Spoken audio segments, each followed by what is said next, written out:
Well, as presentation of results for the presidential election continues, Lara Folayo reports that party agents at the event are unhappy with the huge number of cancelled votes in some states.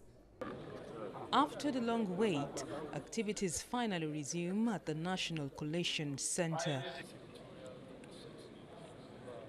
First to present results of the presidential election is Ekiti, followed by Osun, the FCT, Kwara and Nasarawa states. This is the traditional collation process that we have always known.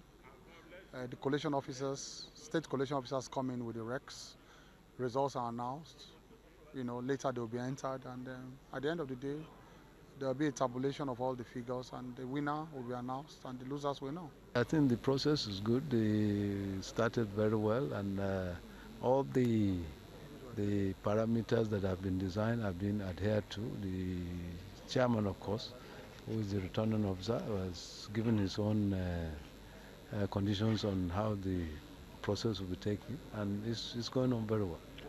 All of the states that have so far presented their presidential results had issues of cancelled votes, but most striking was that of Nasarawa State, which had over 157,000 votes cancelled on issues of gangsterism and overvoting.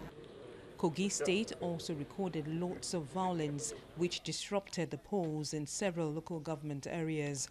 In fact, it is not only Nasarawa State that is involved. Almost all the states that the results have been collected are involved.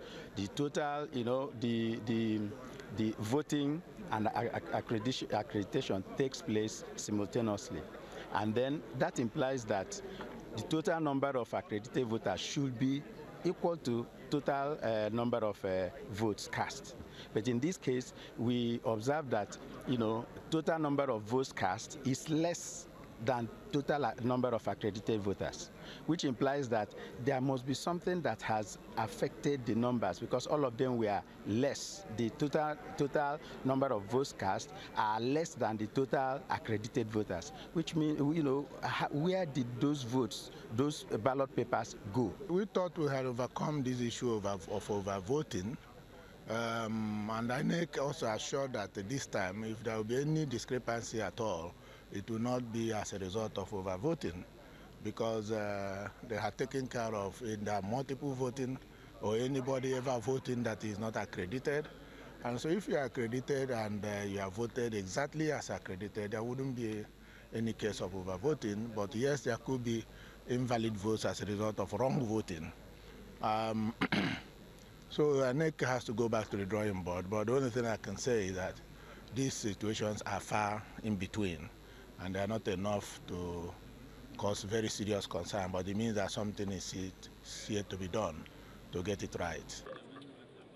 A report on the Nasarawa State situation has been presented to the Independent National Electoral Commission for consideration. Kogi State is also to submit a report on irregularities. Lara Folayo, TVC News, Abuja.